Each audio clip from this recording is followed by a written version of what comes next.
ఓం శాంతి. సంపూర్ణ స్థితికి బ్రహ్మబాబా గారి యొక్క 8 అడుగులు. ఇక్కడ మెజారిటీ బ్రహ్మబాబాను చూడలేదు, కానీ బాబా చరిత్ర మన అందరి ముందు ప్రత్యక్షమే.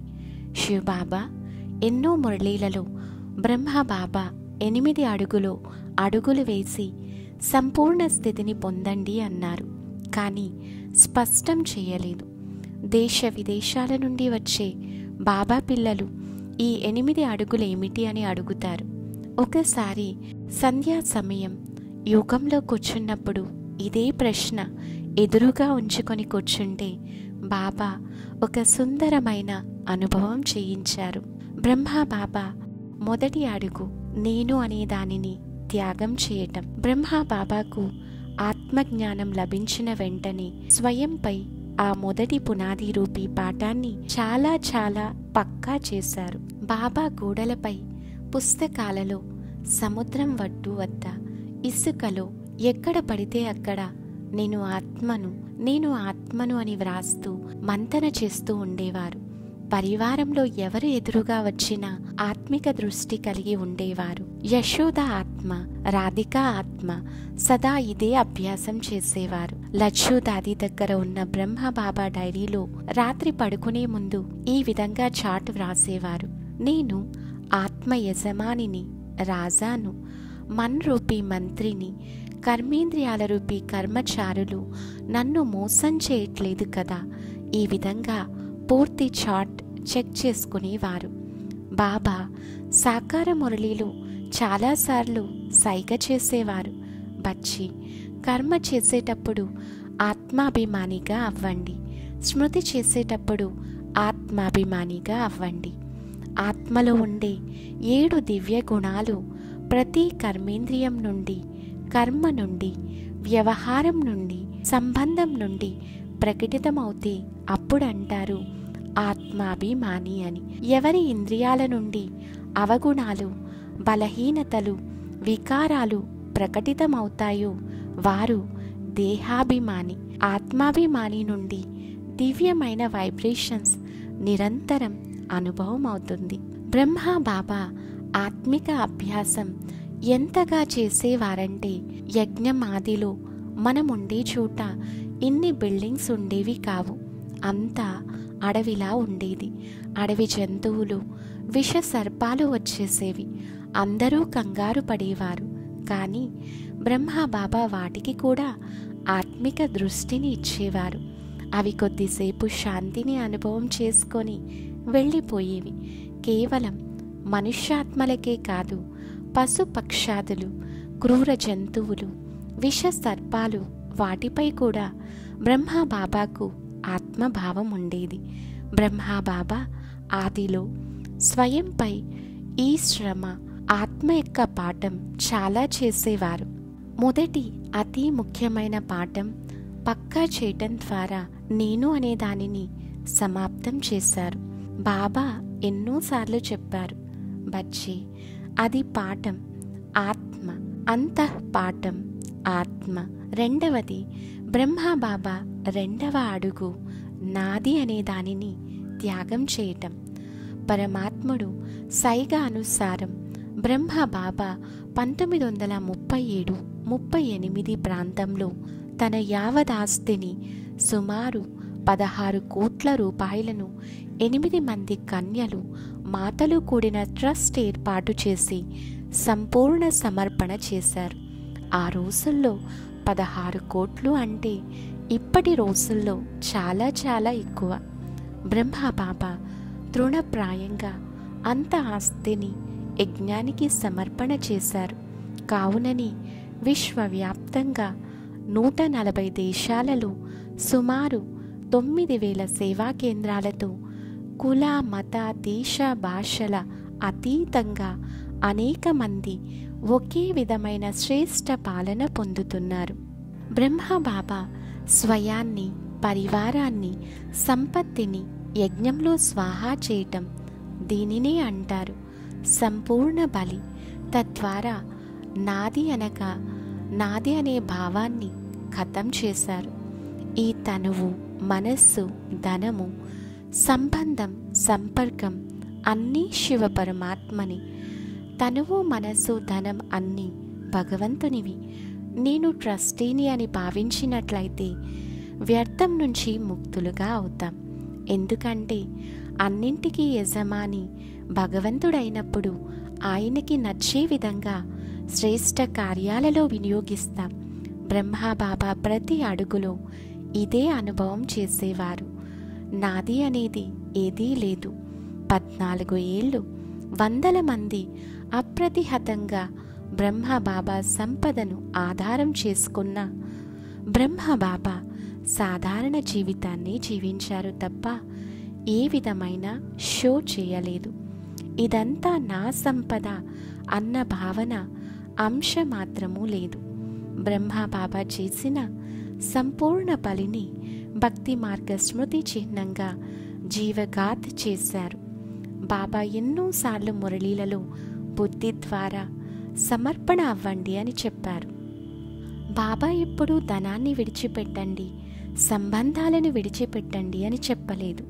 అది నివృత్తి సన్యాసి మార్గం. బాబా అంటారు, శరీర నిర్వహణార్థం వ్యాపార వ్యవహారాలు చేయండి, మిగిలిన సమయం ఆత్మ ఉన్నతి చేసుకోండి, ప్రవృత్తి గృహస్థాశ్రమ జీవితాన్ని జీవించండి. మనం ఏ స్థానంలో ఉన్నా బుద్ధిలో సమర్పణ భావన, నిమిత్త భావన, ట్రస్టీ భావన కలిగి ఉండాలి. భగవద్గీతలో చెప్తారు, భగవంతునికి అర్పించకుండా స్వీకరించినది దొంగతనంతో సమానం. మనం మంచి ఎక్కువ చేసినా చెడు ఎక్కువ చేసినా వాటి యొక్క ఫలితం అనుభవించటానికి మరలా జన్మ తీసుకోవాలి. అందుకే ప్రతిదీ భగవంతునికి అర్పణ చేసి ట్రస్టీగా అయి ఉపయోగించుకున్నట్లయితే కర్మాతీత అవస్థ ఏర్పడి ముక్తి జీవన్ముక్తులను సహజంగా పొందగలుగుతాం. మనందరికీ వచ్చే విఘ్నాలన్నింటికీ కారణం నేను, నాది. బ్రహ్మబాబా 3వ అడుగు యజ్ఞ పాలన. యజ్ఞమనగా సంస్థను స్థాపన, సృష్టి ఆది సంగమేకంలో చేసి బ్రహ్మబాబా తల్లి తండ్రి అయ్యి సుమారు 350 మంది పిల్లలను సంభాళన చేశారు. బ్రహ్మబాబా పిల్లలను యజ్ఞవత్సలు, యజ్ఞ రక్షకులని పిలిచేవారు. భక్తిలో ఠాకూర్ అనగా దేవుని సేవ చేసినట్లయితే యజ్ఞవత్సల సత్య త్రేతాయుగ దేవతల పాలన చేశారు. బ్రహ్మబాబా పిల్లలు నిద్రపోయేటప్పుడు సోజా రాజకుమారి సోజా అని పాటను ప్లే చేసేవారు. అమృతవేళ పిల్లలను నిద్ర లేపేటప్పుడు జాగో మోహన్ ప్యారే అనే పాటతో నిద్ర లేపేవారు. ఎంతో సుందరమైన పాలన చేసేవారు. ఇప్పుడు సుమారు 80 ఏళ్లు పైబడిన దాదీలు ఆ రోజుల్లో సుమారు 12-18 ఏళ్ల మధ్య ఉండేవారు. వారందరికీ జ్ఞాన యోగాల ద్వారా శక్తిశాలి ఫౌండేషన్ వేశారు. సుమారు 350 మంది పిల్లలను 14 ఏళ్ల పాటు 4 గోడల మధ్య బయట పతిత ఆత్మల దృష్టి పడకుండా సురక్షితంగా జ్ఞానయోగాల శిక్షణను ఇచ్చారు. కావునని దాదీలు మన సంస్థకి పిల్లర్స్ అయ్యారు. బ్రహ్మబాబా ఇచ్చిన పాలన కారణంగానే సంస్థ స్థాపకుడు అవ్యక్తమయ్యాక కూడా ఇంతమంది కలిసి మెలిసి ఐక్యమత్యంతో సంస్థను ముందుకు తీసుకెళ్తున్నారు. ఒకే ఇరుసు కింద 2 మహిళలు ఇమడలేరని అంటారు. కానీ విశ్వవ్యాప్తంగా మహిళల ద్వారా ఇంత అద్భుతంగా ఈ సంస్థ నడపబడుతుంది అంటే అది భగవంతుని పాలనే. ప్రపంచంలో ఎక్కడైనా గురువు పోయిన తర్వాత శిష్యుల మధ్య భేదాభిప్రాయాలు, గొడవలు, కొట్లాటలు, పార్టీలు సహజం. కానీ బ్రహ్మబాబా అవ్యక్తమైనా కూడా మన సంస్థ ఇంత ఉన్నతిలో కొనసాగుతుంది అంటే కేవలం బ్రహ్మబాబా పాలన. శాస్త్రాలలో వింటాము, మహాన్ ఋషి కొన్ని వేల సంవత్సరాలు తపస్సు చేశారు. వారి క్షణకాల దర్శనం ఎంతో పుణ్యమని బాబా చెప్పారు. సంగమయుగంలో ఒక గడియ సంవత్సరంతో సమానం. మరి దాదీలు 14 సంవత్సరాల తపస్సులో ఎన్ని గడియలు ఉన్నాయి? అవి ఎన్ని వేల సంవత్సరాల సమానం? 4వది, బ్రహ్మబాబా 4వ అడుగు నిశ్చింత చక్రవర్తి. బ్రహ్మబాబా పూర్తి ఆస్తి సమర్పణ చేసిన ఏళ్ల తరబడి సుమారు 350 యజ్ఞవత్సల పాలన కారణంగా బెగ్గరీ పార్ట్ నడిచింది. తినటానికి ఒక గింజ కానీ 4 అణాలు కానీ లేని పరిస్థితి వచ్చింది. ఇంట్లో 4-5 ఉండి తినటానికి ఏమీ లేకపోతేనే ఎంతో కంగారు పడతాం. అలాంటిది సుమారు 350 మంది పిల్లలను పాలించాలంటే బాబా ఎన్నో మురళీలలో మీ చింతలన్నీ శివబాబాకి ఇచ్చేయండి అని చెప్పారు. కానీ బ్రహ్మబాబా ప్రాక్టికల్గా తన బోజాను చింతలను బాబాకిచ్చారు. బ్రిజేంద్ర దాది, బాబా ఏమీ లేవు, మరి పిల్లలకు ఏమీ ఏర్పాట్లు చేయాలి? బ్రహ్మబాబా చిరునవ్వుతో ఉదయం 10కి కనుపడు. దాది మనసులో అనుకున్నారు, ఇప్పుడు అణా లేదు, మరి 10 గంటలకి ఎక్కడి నుండి వస్తాయి? ఎందుకైనా మంచిదని 10 నిమిషాల ముందు వెళ్ళారు. బాబా, బచ్చే 10 నిమిషాల ముందే వచ్చావా? కూర్చో. సరిగ్గా 10 గంటలకి పోస్ట్ మ్యాన్ మనీ ఆర్డర్ తెచ్చారు. ఇలా ఎన్నోసార్లు జరిగేది. ఒక్కోసారి 500, ఒక్కోసారి 1000 వచ్చేవి. బ్రిజేంద్ర దాది బాబా అత్యవసరమైన ప్రతిసారి మనీ ఆర్డర్ ఎక్కడి నుండి వస్తుంది అని అడిగారు. బాబా చిరునవ్వుతో, పచ్చి, ప్రతి రావణ నగరంలో మండోదరి తప్పకుండా ఉంటుంది. ఆమె గుప్త రీతిలో రామునికి సహాయం చేస్తుంది. బ్రిజేంద్ర దాది, బాబా నీకు ఎప్పుడూ చింత కలగదా? ఇంతమంది పిల్లల పోషణ ఎలా జరగాలి అని బాబాని అడిగింది. బాబా చిరునవ్వుతో, బచ్చి, చింత ఎందుకు? పిల్లలందరూ భగవంతునికి చెందినవారు. నేను కేవలం నిమిత్త మాత్రుడను. చింత భగవంతునికే ఉండాలి. యజ్ఞంలో భోగ్ ఎవరికి ముందు పెడతాం? బాబా ఆకలితో ఉంటే పిల్లలు ఆకలితో ఉండాలి. భక్తిలో చెప్తారు, భగవంతుడు తప్పకుండా ఆకలితో నిద్రలేస్తాడు, కానీ ఎప్పుడూ ఆకలితో నిద్రపోడు. బ్రహ్మబాబాతో పోలిస్తే మనం నిశ్చింత చక్రవర్తిగా ఎంతవరకు అయ్యాం? అమృతవేళ నుండి భలే స్వమానమైతే తీసుకుంటాం, నేను నిశ్చింత చక్రవర్తినని. కానీ రోజువారీ వ్యవహారంలో ప్రతి చిన్న చిన్న విషయాలకు చింతించి అందరినీ చింతల పాలు చేస్తాం. బాబా అయితే గ్యారంటీ ఇచ్చారు, పిల్లలు వినాశన సమయంలో మనుష్యులు భలే ఆకలితో మరణించవచ్చు, కానీ బాబా పిల్లలకు తక్కువలో తక్కువ పప్పు రొట్టె అయితే తప్పకుండా లభిస్తుంది అని. కానీ ఏ పిల్లలకు లభిస్తుంది?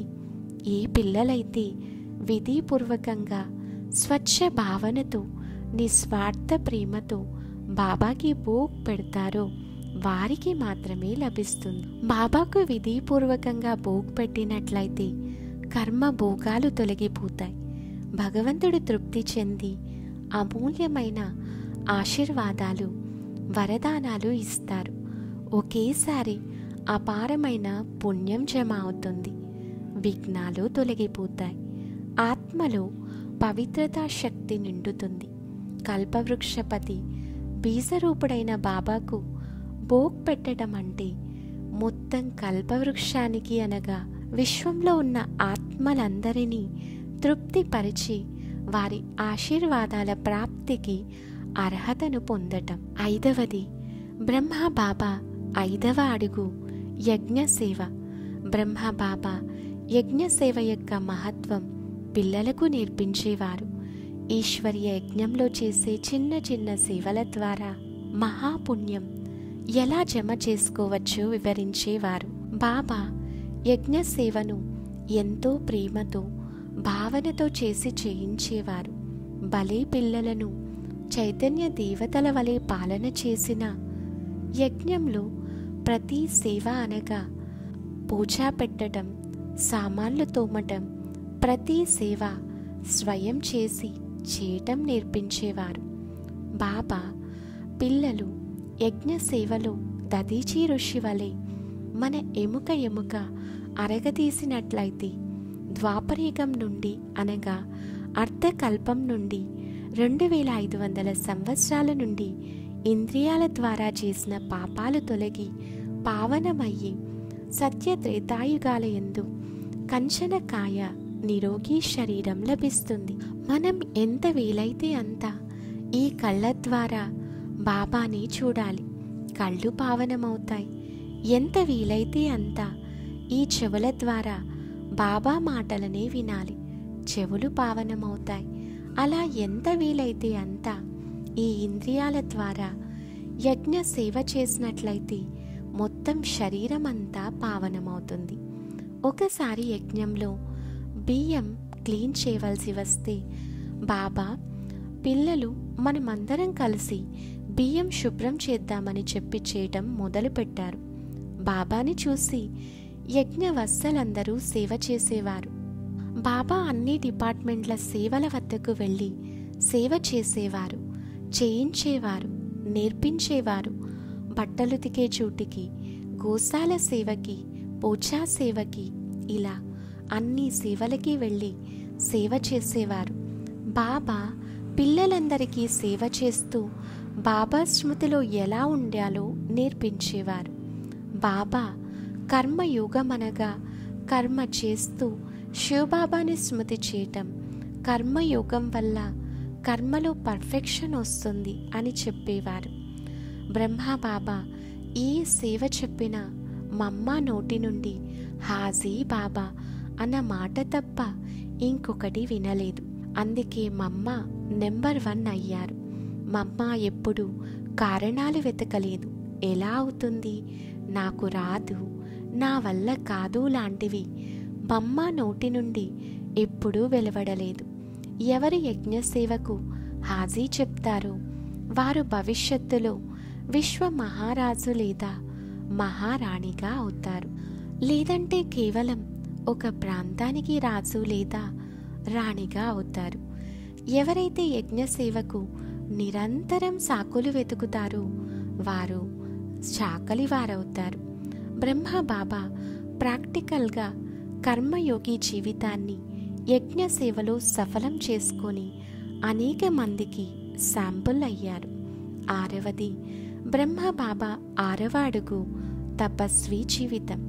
బ్రహ్మబాబా వచ్చి వద్దనంలో ఆల్మైటీ బాబా వద్ద నుండి సందేశాన్ని తీసుకురా అని ఒక అక్కయ్యను ధ్యానంలోకి పంపారు.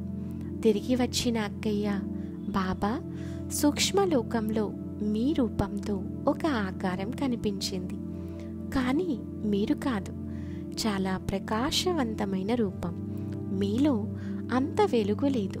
అప్పుడు బ్రహ్మబాబాకు రహస్యం స్పష్టమైంది. పైన సూక్ష్మలోకంలో ఉన్నది సంపూర్ణ బ్రహ్మ.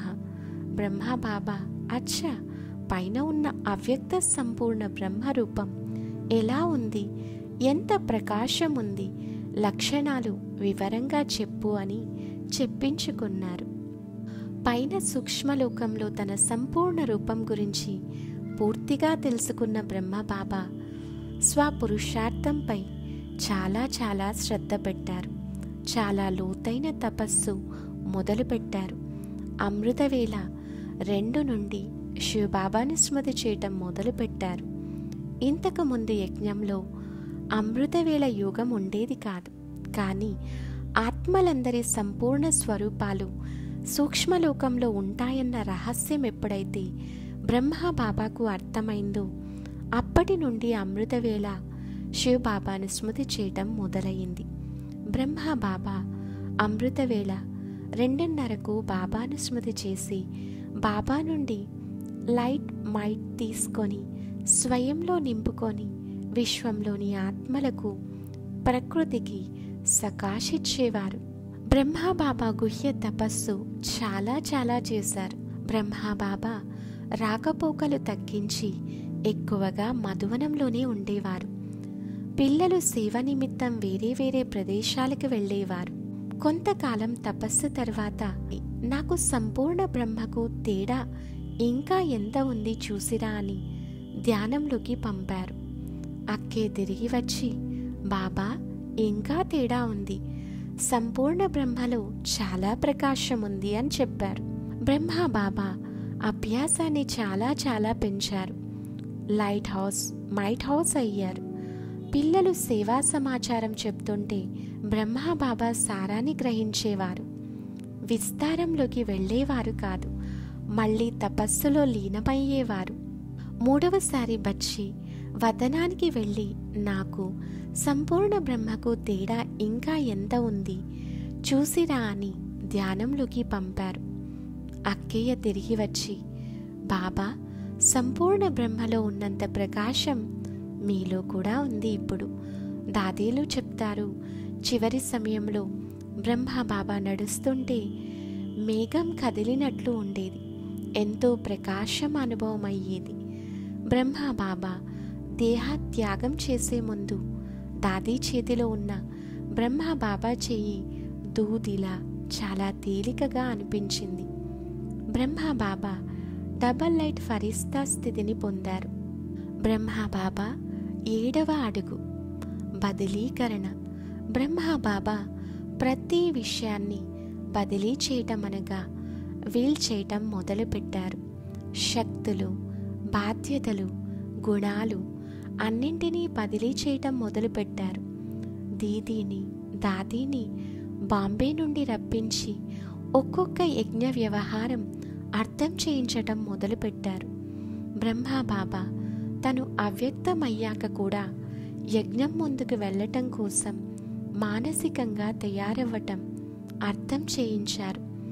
యజ్ఞంలో ఆహార నిల్వలు సుమారు 6 నెలల వరకు ఉంచుకునే విధానం నేర్పించారు. దాదీకి ఆశ్చర్యం వేసేది, బాబా ఎందుకు ఇవన్నీ తెలియచేస్తున్నారని. యజ్ఞం యొక్క బాధ్యతా కిరీటం పిల్లలకు అప్పచెప్పటానికి అన్ని రకాల వ్యవహారాలపై అవగాహన కల్పించారు. 8వది బ్రహ్మ బాబా 8వ అడుగు నష్టమోహ స్మృతిర్లబ్ధ. సుమారు 33 సంవత్సరాలు తండ్రి వలె పాలన చేసిన బ్రహ్మ బాబాకు పిల్లలపై మోహం లేదు. ఇంతమంది పిల్లలున్నా ఏ ఒక్క పిల్లవానితో బాబాకు విశేషమైన మోహం లేదు. కారణం, బాబా పిల్లలతో సదా అతీతంగా మరియు ప్రియంగా వ్యవహరించారు. బ్రహ్మ బాబాకి తను ఇంకా వీడ్కోలు పలకాలని తెలిసిందో రాత్రి క్లాస్ అయ్యాక అచ్చా బచ్చే వీడ్కోలు అన్నారు. లేచి తలుపు దగ్గరికి వెళ్ళి వందే మాతరం అన్నారు. చివరిగా చెప్పిన మహామంత్రాలు నిరాకారీ భవ, నిర్వికారీ భవ, నిరహంకారీ భవ. ఈ 3 స్థితులను తమవిగా చేసుకొని తమ జీవితం ద్వారా ప్రాక్టికల్గా ప్రత్యక్షం చేశారు. తమ గదిలోకి వెళ్ళి చాలా సహజంగా శరీరంతో అతీతమై సంపూర్ణ అవ్యక్త ఫరిస్తా స్వరూపాన్ని పొందారు. ఏ కర్మేంద్రియము, యజ్ఞ వ్యవహారము బ్రహ్మ బాబాను ఆకర్షించలేదు, సతాయించలేదు. కారణం, బ్రహ్మ బాబా ముందుగానే తన సర్వస్వాన్ని విల్ చేసేశారు. బ్రహ్మ బాబా సంపూర్ణ ఫరిస్తా అయ్యాక, సందేశీ శరీరంలోకి వచ్చాక పిల్లలు, బాబా మీకు చివరిలో ఎవరూ గుర్తుకు రాలేదా అని బ్రహ్మ బాబాను అడిగినప్పుడు బ్రహ్మ బాబా లేదు బచ్చే అని సమాధానమిచ్చారు. పిల్లలు, అంతిమ యాత్ర అనుభవం ఏమిటి? బ్రహ్మ బాబా కర్మభోగం మరియు కర్మయోగం మధ్య యుద్ధం జరిగింది. కర్మభోగ ఫలమైన దుఃఖం ప్రవేశించటానికి ప్రయత్నించింది. కానీ కర్మయోగ ఫలమైన మహాపుణ్యం ఎదుర్కొంది. చివరికి కర్మయోగమే గెలిచింది. ఇవి సంపూర్ణ స్థితిని పొందేందుకు బ్రహ్మ బాబా గారి 8 అడుగులు. గీతలో కూడా గమనించినట్లయితే భగవంతుడు అర్జునునికి 2వ అధ్యాయంలో ఆత్మ పాఠం తెలియచేశారు. అంతిమ 18వ అధ్యాయంలో నష్ట మోహ స్మృతిర్లబ్ధ పాఠం నేర్పించారు. గీతలో కూడా ఈ 8 అడుగులు అర్జునునికి వివిధ సందర్భాలలో తెలియచేశారు. బుద్ధితో సమర్పణ, నిశ్చింత చక్రవర్తి, యజ్ఞపాలన, కర్మయోగం అన్ని విషయాలు గీతలో వచ్చాయి. ఆత్మాభిమాని స్థితి నుండి నష్టమోహ స్మృతిర్లబ్ధ వరకు ఎవరైతే బ్రహ్మ బాబా 8 అడుగులు ఉన్నాయో అవి ఫాలో చేస్తారో వారే సంపూర్ణ స్థితిని పొందుతారు. ఓం శాంతి.